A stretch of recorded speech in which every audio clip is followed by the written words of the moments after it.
Dear participants, given the unique challenge presented to us by the pandemic, no topic is more urgent during Latvia's recovery as the crisis should solve also the question of the future of jobs and skills.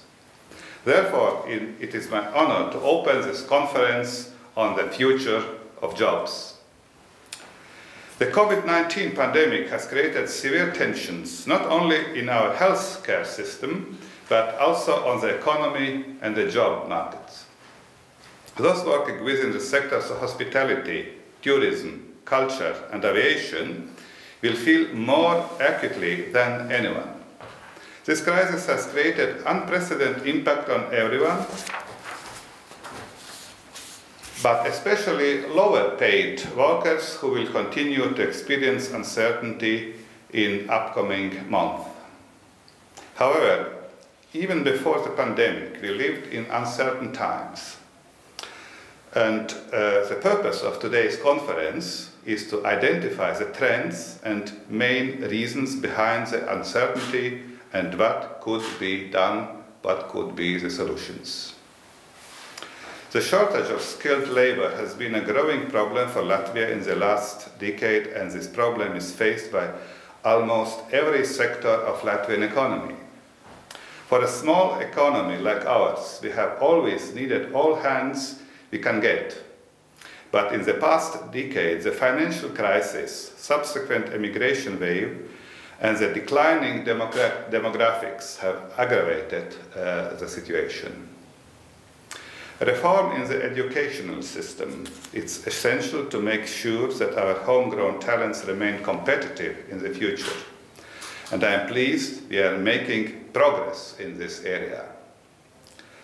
I am also glad to note that Latvia has been very successful in creating an environment where women are given an equal chance to succeed in their career, especially in STEM fields, where Latvia is among the European Union states where the majority of scientists, engineers, researchers, and students are women.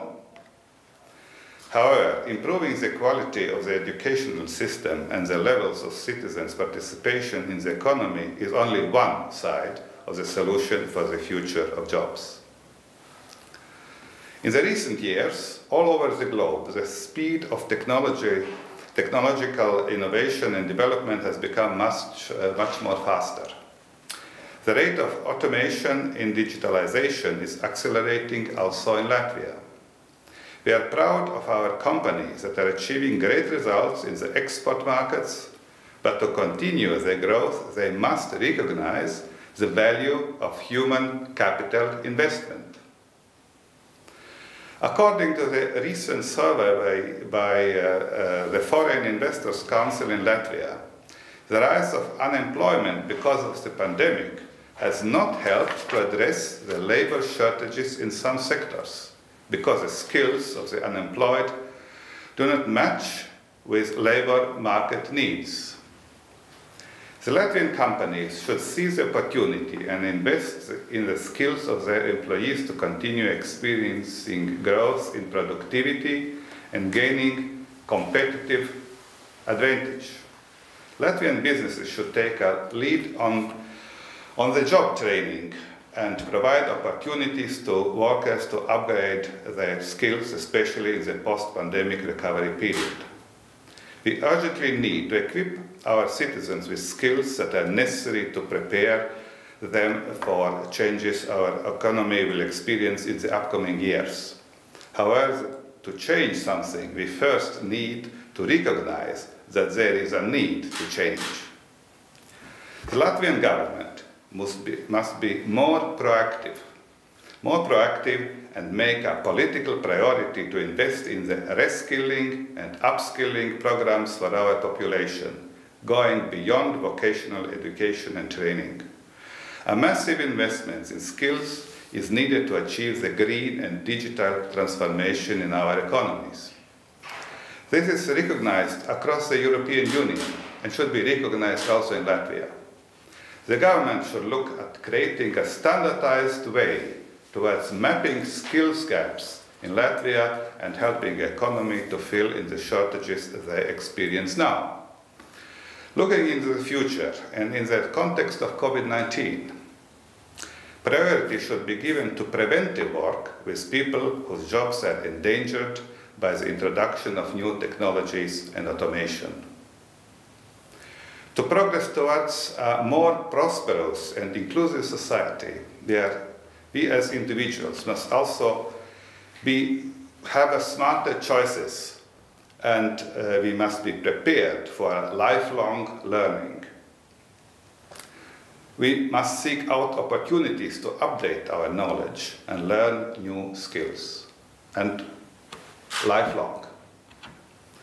There is a silver lining in pandemic because of the switching to remote work. The pandemic has contributed to the digitalization and automation of many processes we used to do in person. To work and to be in touch with our loved ones, we have advanced our skills in remote working technologies, whilst product and service providers had to advance their knowledge and use, for example, the e-commerce to reach their customers.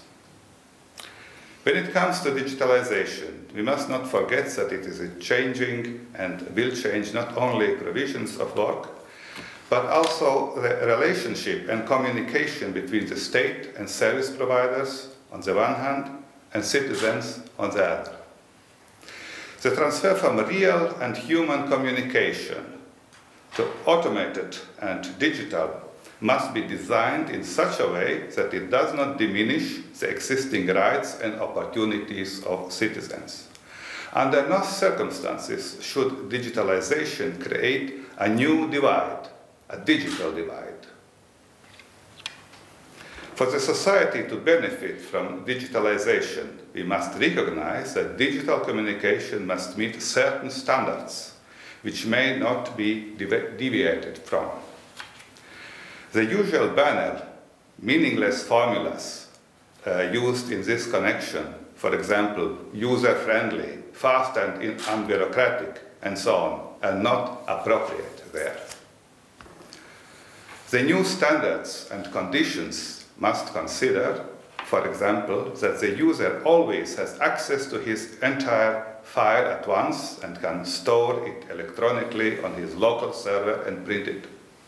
Or the user has always a back button and can correct his text at any time, that he is automatically compensated for his private data if his private data is leaked, or the user can at any time switch to talking with the service provider and not only just with a chatbot, etc. Only this should be included in the standards of communication between the service providers and state on one hand, and the customers, the clients, the citizens on the other hand.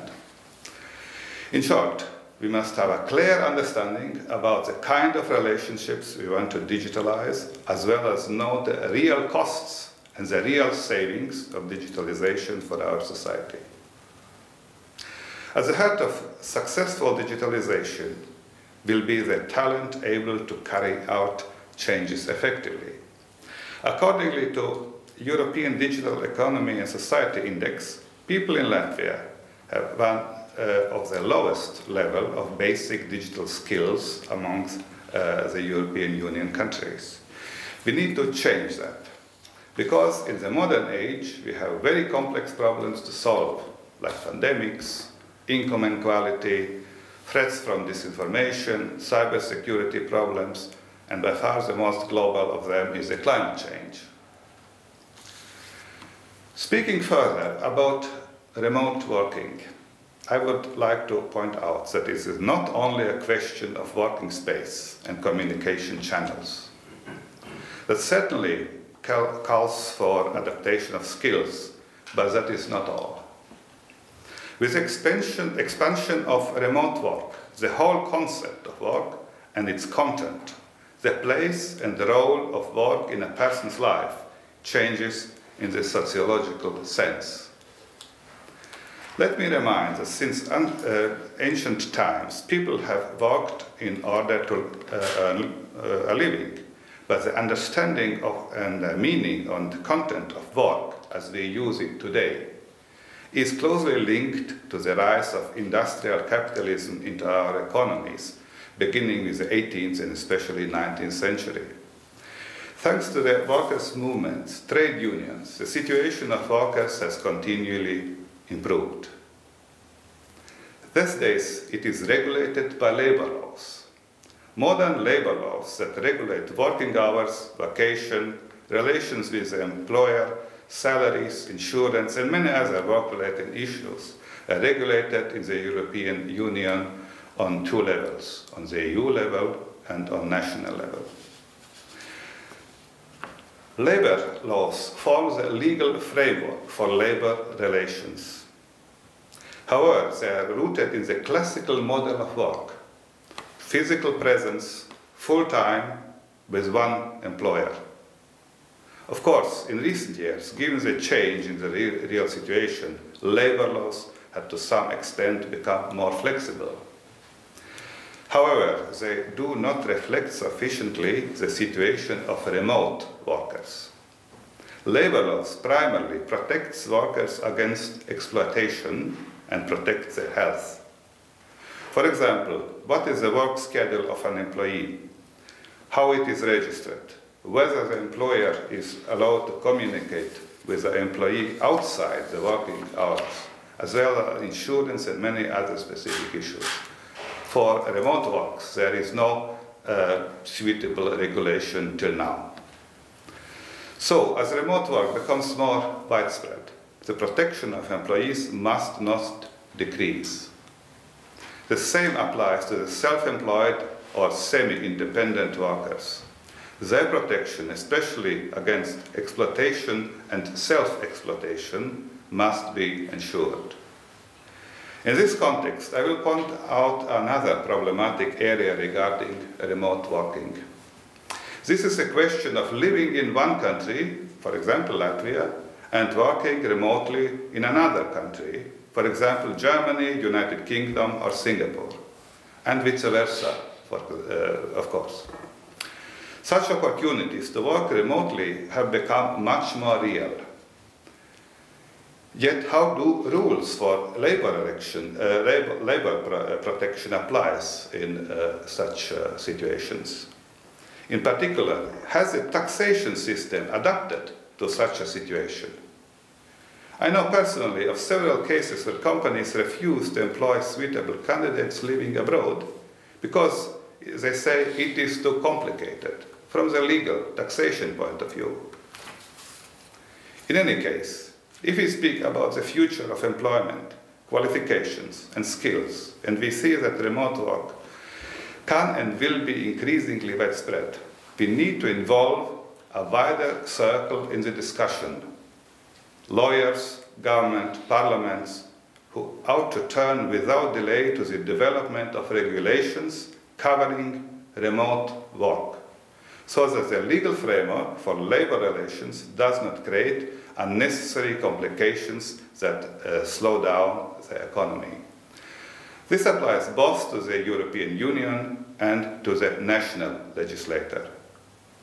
I urge in particular Latvia's lawyers and lawmakers to be among the first in the European Union to find a satisfactory legal solution to these issues. That would be a good, achievable challenge for us. Today you will hear an impressive lineup of speakers, both local, Latvian and international. They are researchers, policymakers and practitioners who are in the forefront of the changing landscape of work. I sincerely hope that you will take away from today not only quality information and new ideas, but also become more inspired to be part of the changing future of Latvia. We live in times of reinvention and rapid change, but if anyone knows something about resilience and adapting to change, that is our people. We are able to contribute with our solutions. I wish you all a good conference and fruitful discussions. Thank you.